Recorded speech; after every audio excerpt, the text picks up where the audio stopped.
Shalom, selamat hari Minggu, selamat pagi, saudara-saudari yang dikasihi Tuhan Yesus.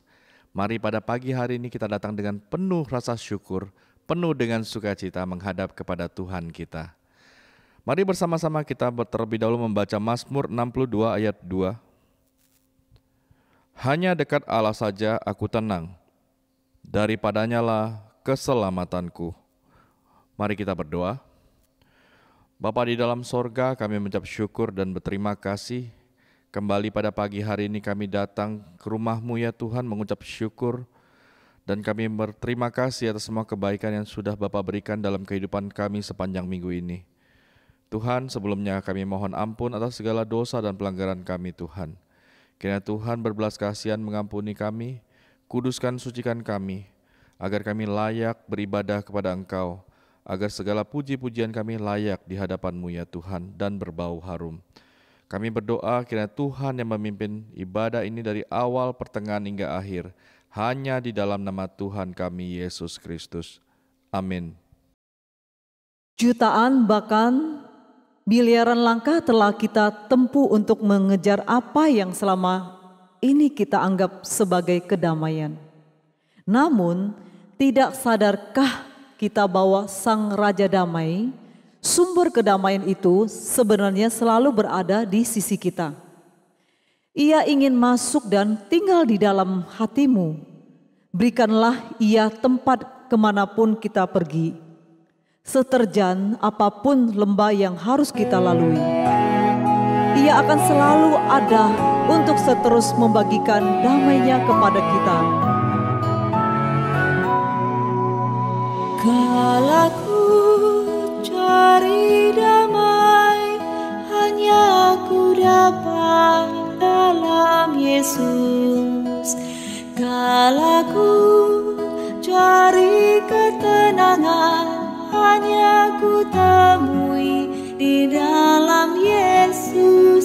Tak satu pun dapat menghiburku, tak seorang pun dapat menolongku.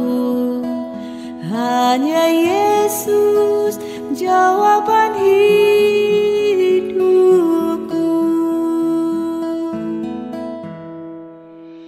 Kala ku cari damai, hanya ku dapat dalam Yesus. Kala ku cari ketenangan, hanya ku temui di dalam Yesus. Tak satu pun dapat menghiburku, tak seorang pun dapat menolongku. Hanya Yesus jawaban hidupku.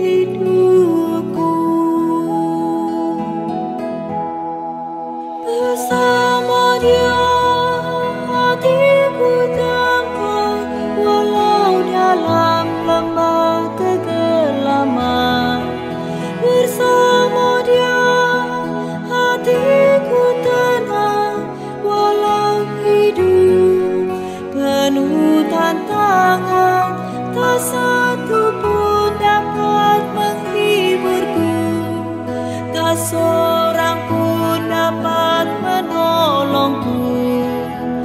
Hanya Yesus jawaban hidupku.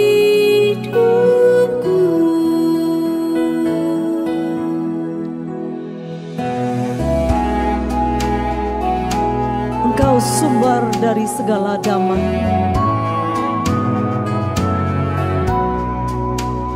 Kala ku cari damai, hanya ku dapat dalam Yesus. Kala ku cari ketenangan, hanya ku temui di dalam Yesus. Tak satu pun dapat menghiburku, tak seorang pun dapat menolongku.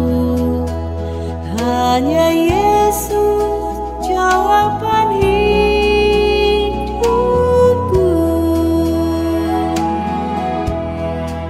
Bersama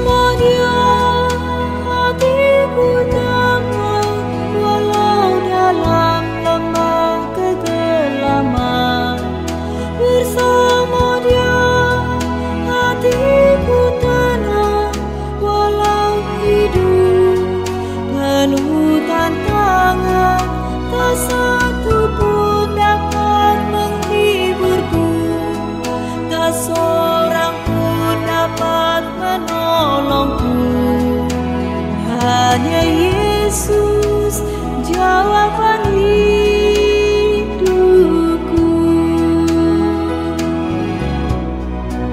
Bersama Dia hatiku damai, walau dalam lembah kegelapan.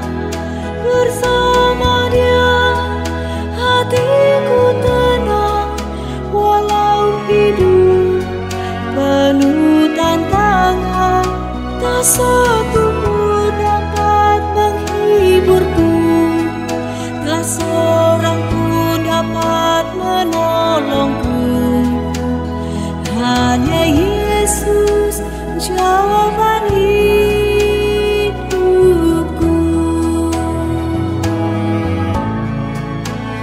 Hanya Yesus jawaban hidupku.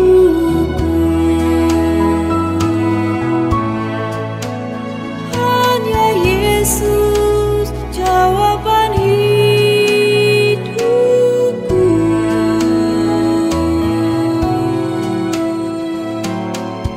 Mari kita bersama-sama membaca pengakuan iman rasuli kita. Aku percaya kepada Allah, Bapa yang Maha Kuasa, Khalik langit dan bumi, dan kepada Yesus Kristus, anaknya yang tunggal Tuhan kita, yang dikandung dari Roh Kudus, lahir dari anak darah Maria, yang menderita sengsara di bawah pemerintahan Pontius Pilatus, disalibkan, mati dan dikuburkan, turun ke dalam kerajaan maut. Pada hari yang ketiga bangkit pula dari antara orang mati, naik ke sorga, duduk di sebelah kanan Allah Bapa yang Maha Kuasa, dan dari sana Ia akan datang untuk menghakimi orang yang hidup dan yang mati. Aku percaya kepada Roh Kudus, gereja yang kudus dan am, persekutuan orang kudus, pengampunan dosa, kebangkitan tubuh, dan hidup yang kekal. Amin.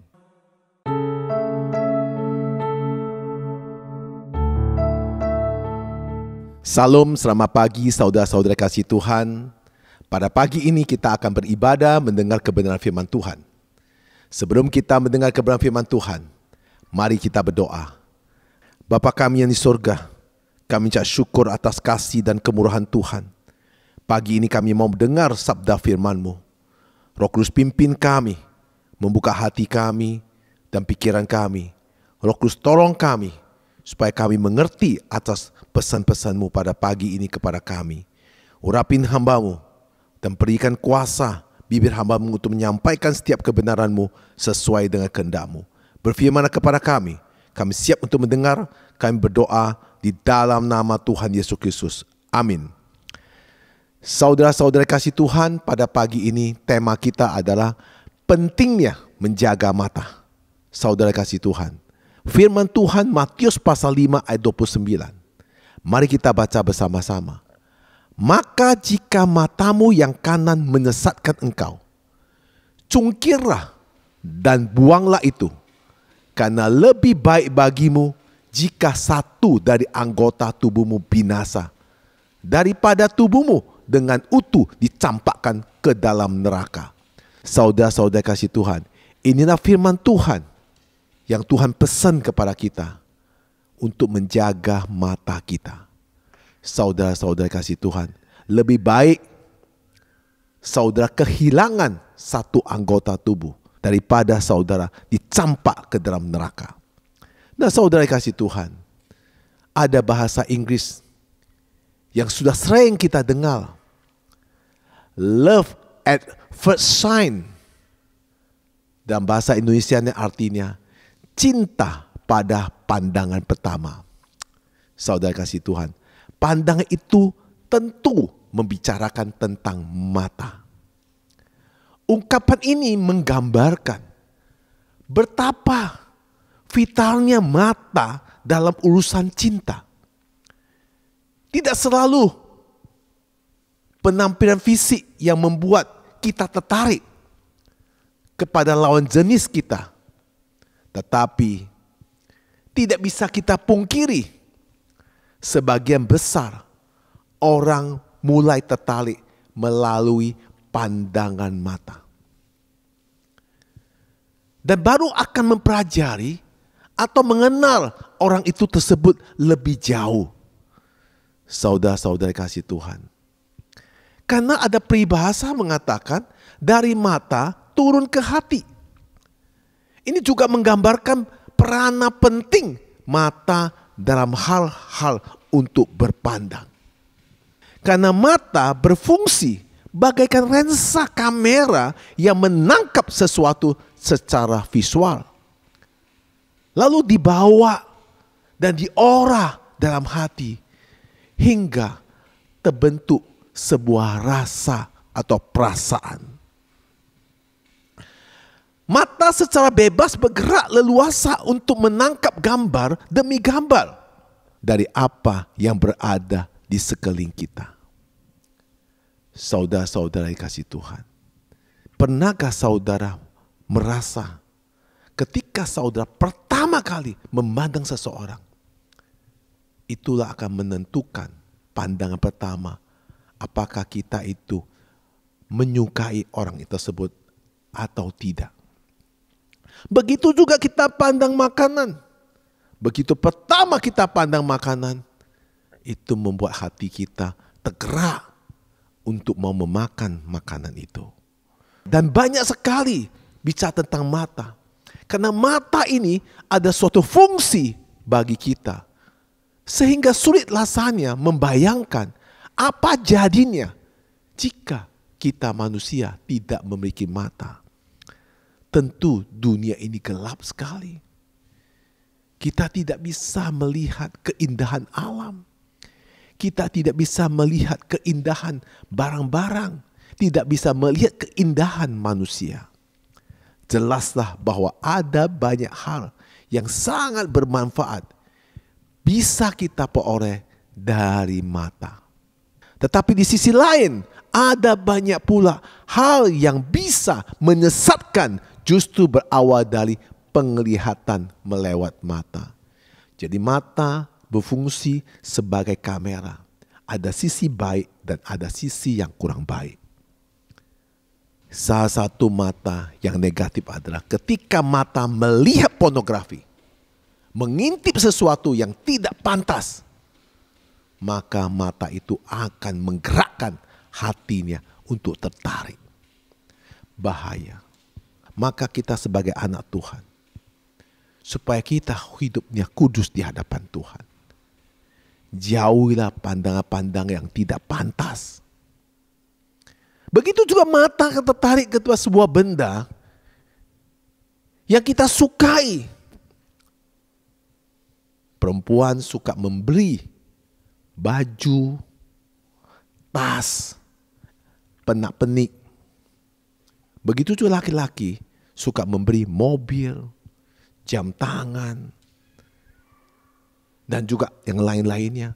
Ketika tertarik, maka mereka berani, rela menghalalkan segala cara untuk memiliki barang tersebut. Begitu juga seorang laki-laki. Ketika matanya memandang seorang wanita, dia menyukai. Dia tidak berpikir lagi. Berani menghalalkan istri dan anak-anaknya. Bahkan hartanya demi seorang wanita. Begitu juga seorang wanita ketika memandang pertama apa yang dia sukai laki-laki itu. Dia juga berani mengorbankan suaminya dan anak-anaknya. Dan segala hartanya demi laki-laki itu. Saudara-saudari yang kasih Tuhan. Ada banyak penyesatan yang berasal dari mata. Dan Tuhan pun sudah memperingatkan dengan tegas agar kita benar-benar menyaring dengan sesama apa yang kita lihat.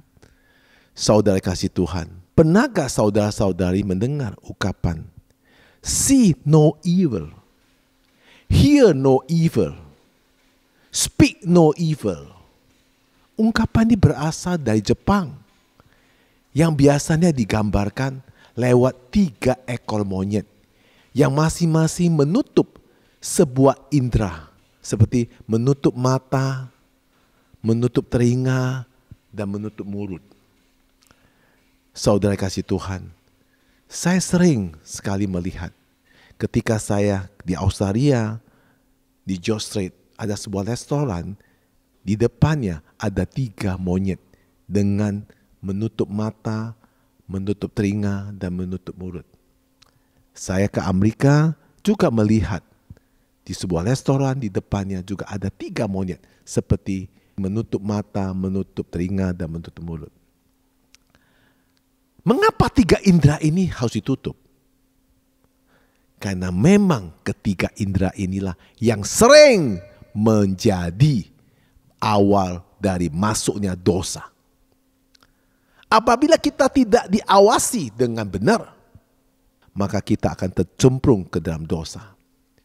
Karena apa yang kita katakan, kalau tidak berasal dari kebenaran, maka kita berdosa.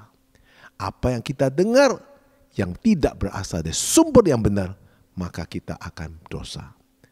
Apa yang kita lihat jika tidak diawasi dengan baik, maka kita akan berbuat dosa. Saudara-saudara kasih Tuhan, dari ungkapan filosofi orang Jepang itu bisa menggambarkan betapa pentingnya mengawasi celah-celah dari ketiga indera ini. Mulut, telinga, dan mata itu adalah pintu untuk masuk ke dalam dosa. Agar kita tidak terjebak ke dalam hal-hal yang bisa melintangin hubungan kita dengan Tuhan, lalu menggagalkan kita untuk menerima janji-janji Tuhan. Sering sekali saudara kasih Tuhan, dosa-dosa itu berawal dari yang kecil, tetapi kemudian terakumulasi menjadi awal dari serangkai dosa yang lebih besar. Mari kita kembali untuk soal menjaga mata. Alkitab mencatat bagaimana kerasnya Yesus mengingatkan bahayanya mata yang tidak dijaga. Mari kita baca sekali lagi apa yang Tuhan Yesus firmankan buat kita pada pagi ini. Matius pasal 5 ayat 29. Maka jika matamu yang kanan menyesatkan engkau, cungkirlah dan buanglah itu. Karena lebih baik bagimu jika satu dari anggota tubuhmu binasa daripada tubuhmu dengan utuh dicampakkan ke dalam neraka. Saudara dikasih Tuhan, ayat ini diawal dengan sebuah pesan penting bahwa dengan memandang seorang wanita dan menginginkannya meskipun belum dilaksanakan, hanya dalam hati menginginkannya perempuan tersebut, itu sudah sama artinya berzina. Maka kita jauhi supaya laki-laki untuk melihat hal-hal seperti itu. Ada beberapa jemaat mengatakan, Pak, kita nggak punya mata. Dan perempuan itu menampilkan sesuatu yang untuk kita lihat. Masa kita tutup mata? Bagaimana kalau kita jalan-jalan ke Bali? Di Kuta. Perempuan-perempuan yang tidak berpakaian yang pantas. Apa kita tutup mata? Kalau kita tutup mata, bagaimana kita berjalan? Bisa ketabrak pohon, saudara kasih Tuhan? Bukan yang dimaksud itu. Ketika Anda melihat, Anda punya hati menginginkan, itu sudah berbuat dosa dan berzina. Itu yang dipesan Tuhan Yesus. Nah, untuk menghalaukan itu, Anda butuh kekuatan, yaitu Roh Kudus yang pimpin saudara. Mintalah Roh Kudus yang pimpin saudara ketika saudara berkunjung tempat-tempat yang tidak pantas. Supaya melalui kekuatan Roh Kudus, hati saudara tidak sampai memiliki keinginan. Jadi apa yang kita lihat setiap hari? Kalau kita melihat hal-hal yang jahat, cemar, yang tidak kudus, maka kita akan tercemar. Kalau hati kita sudah tercemar, maka pikiran pun kita akan tercemar. Perbuatan sikap kita akan tercemar. Seperti minggu lalu saya katakan, jika hatimu bersih, pikiranmu akan bersih. Jika pikiranmu besi, maka perkataan akan besi. Jika perkataan besi, perbuatanmu akan besi. Nah, saudara kasih Tuhan, maka kita harus selalu bersekutu dengan Tuhan. Kita harus berintim dengan Tuhan. Dengan darah Kristus yang memang sudah menguduskan seluruh hidup kita. Tapi sebagai manusia, kita terus berjuang untuk melawan kedagingan kita. Dan mata kita adalah salah satu bagian tubuh yang harus kita jaga. Kita perlu menjaga mata kita agar hal-hal yang jahat tidak akan terjadi dalam hidup kita. Karena jika tidak, suhu tubuh kita akan tercemar. Jika hidup kita tercemar, Tuhan tidak akan memakai hidup kita untuk melakukan hal-hal yang mulia lagi. Tuhan tidak memakai kita lagi. Tuhan tidak menyertai saudara. Roh Kudus tidak pimpin saudara lagi. Kenapa? Karena saudara sudah tercemar dengan dosa. Maka harus cepat sekali datang kepada Tuhan dan minta pengampunan. Maka setiap hari saya selalu himbau kepada saudara-saudara kasih Tuhan. Sebelum tidur, marilah kita berdoa minta pengampunan dosa. Karena setiap pagi aktivitas kita punya mata itu sangat liar, lihat ke kanan ke kiri. Apakah hari itu kita berdosa atau tidak? Karena kamera terus merekam. Maka kita setiap malam sebelum tidur minta pengampunan dosa. Dengan pengampunan dari Tuhan, maka Roh Kudus akan pimpin kita, membawa kita kembali hidup benar di hadapan Tuhan. Problemnya bukanlah mereka melihat terang atau gelap dalam hidup, atau apakah mereka jauh dari kebenaran atau tidak. Sudah jelas bahwa terang dan kebenaran itu pasti Yesus ada di depan mata jasmani kita. Tetapi jika mata rohani kita gelap, maka gelaplah seluruh kehidupan kita. Saudara yang dikasihi Tuhan, jadi apa yang dikatakan Yesus? Matamu adalah pelita tubuhmu. Hari ini tidak bermaksud bahwa pelita itu adalah mata kita. Bukan. Melainkan apakah mata kita mengizinkan terang itu masuk ke dalam hidup kita untuk menerangi seluruh tubuh kita. Dalam hal ini Yesus dan firman-Nya adalah pelita dan terang itu. Jadi mata itu baik atau jahat berbicara tentang natur dari hati kita. Hati yang baik seperti tanah yang baik yang akan menyambut Injil. Namun hati yang jahat, dia menyukai kegelapan. Apakah yang kita lihat akan mempengaruhi iman kita? Tidak bisa dipungkirin apa yang kita imani sayang sekali berbeda dengan kenyataan. Itulah sebabnya banyak orang Kristen kecewa dan akhirnya berhenti berharap kepada Tuhan. Jadi saudara, bagaimana kita bisa beriman? Alkitab mengatakan iman itu timbul dari pendengaran dan pendengar firman Tuhan. Betul. Tetapi apa yang kita lihat di sekeliling kita? Apakah di sekeliling kita anak-anak Tuhan mempunyai contoh yang baik yang kita lihat? Jika kita melihat anak-anak Tuhan tidak mempunyai etika dan moral yang baik, itu akan mempengaruhi iman kita. Maka banyaklah hidup kita untuk baca firman Tuhan. Banyaklah hidup kita melihat hal-hal yang positif, melihat firman lebih banyak daripada melihat hal-hal dari apa yang dikatakan manusia. Ketika saudara melihat firman, firman itu akan menjadikan janji buat saudara. Maka janji Tuhan selalu ya dan amin. Maka Yesus berkata di dalam firman-Nya di Matius pasal 6 ayat 22 sampai 23. Mari kita baca bersama-sama ayat 22. Mata adalah pelita tubuh. Jika matamu baik, teranglah seluruh tubuhmu. Ayat 23. Jika matamu jahat, gelaplah seluruh tubuhmu. Jadi jika terang yang ada padamu gelap, betapa gelapnya kegelapan itu. Saudara kasih Tuhan, inilah yang Tuhan pesan kepada kita. Mata bisa membuat kita terang seluruh tubuh kita. Jika hari ini saudara-saudara kasih Tuhan, dengan keadaan yang sangat sulit ini, ayolah kita melihat hal-hal yang positif.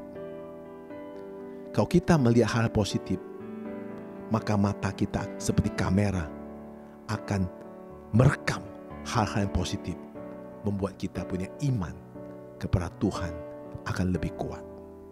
Sehingga dengan mata yang melihat positif, maka terang Tuhan akan menyertai tubuh kita. Hidup kita setiap hari penuh dengan sukacita dan damai sejahtera. Saya akan berikan beberapa contoh di dalam Alkitab. Sebelum Adam dan Hawa memakan buah yang dilarang Tuhan, iblis terlebih dahulu memprovokasi Hawa tentang buah kehidupan itu.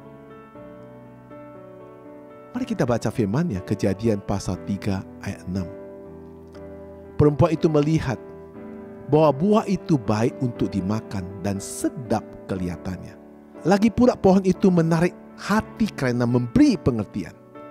Lalu ia mengambil dari buahnya dan dimakannya dan diberikannya juga kepada suaminya yang bersama-sama dengan dia, dan suaminya pun memakannya. Nah saudara, kejatuhan dari Hawa karena mata. Dia melihat buah itu bagus, pingin untuk memakannya. Nah saudara, maka kehidupan kita, kejatuhan dosa manusia, semua dari mata. Itu sudah dicatat oleh Alkitab. Maka hari ini diperintahkan Tuhan kepada kita.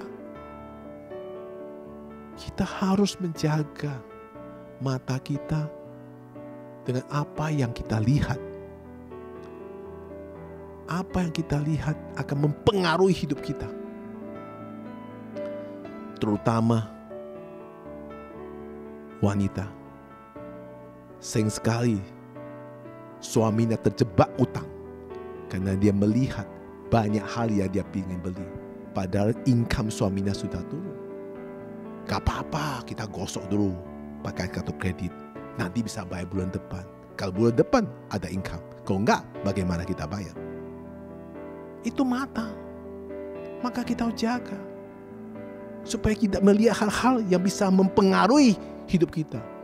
Apalagi untuk mengambil keputusan, itu harus lihat hal-hal yang positif. Sehingga jangan sampai keputusan yang saudara ambil menjebak saudara dalam dosa. Yang kedua, kita belajar dari pengalaman hidup Lot. Kejadian pasal 13 ayat 10 sampai 11. Ayat 10. Lalu Lot melayangkan pandangannya, dan dilihatnyalah bahwa seluruh lembah Yordan banyak airnya, seperti taman Tuhan, seperti tanah Mesir, sampai ke Zoar. Hal itu terjadi sebelum Tuhan memusnahkan Sodom dan Gomora. Ayat 11. Sebab itu Lot memilih bagiannya, seluruh lembah Yordan itu. Lalu ia berangkat ke sebelah timur, dan mereka berpisah. Saudara kasih Tuhan, Lot lagi tukaran murid sama Abraham. Lalu Abraham suruh memilih. Jika kamu mau ke kanan, saya ke kiri. Jika kamu mau ke kiri, saya ke kanan. Lalu Lot melihat Sodom dan Gomora penuh dengan tanaman, air. Wah, ini tempat saya.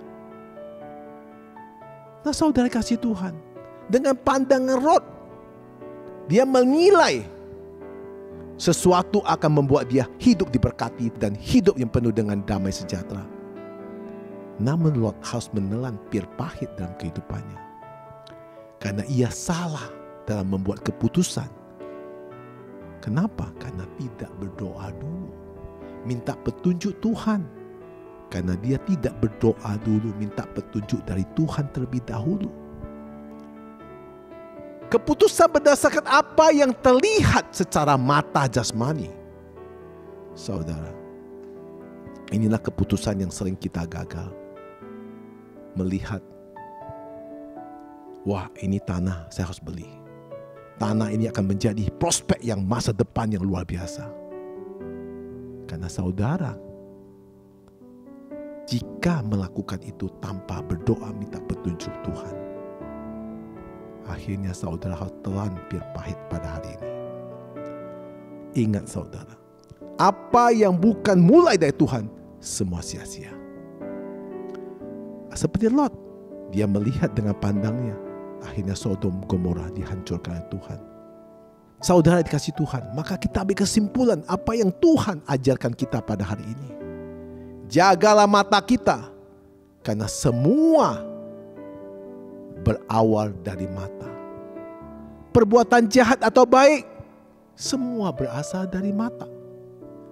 Mata bisa membawa hidup kita jauh dari dosa. Mata juga bisa membawa hidup kita semakin dekat dengan dosa. Mari kita menjaga mata kita. Mintalah Roh Kudus selalu pimpin kita untuk pakailah mata kita yang diciptakan Tuhan melihat hal-hal yang baik. Mari kita berdoa.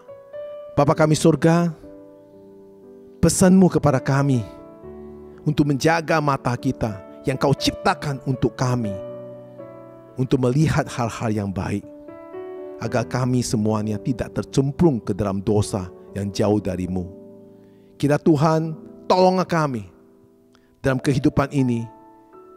Tuhan beri kekuatan, Roh Kudus yang menjaga kami, menjaga semua mata kita agar terpancar dengan kehidupan yang dengan terang. Sehingga apa yang kami lihat, Tuhan pimpin kami, tuntun kami supaya melihat hal-hal yang baik. Jika kami melihat hal-hal yang kurang baik, Roh Kudus memberi kekuatan kami, menjauhkan kami dari hidup dalam dosa.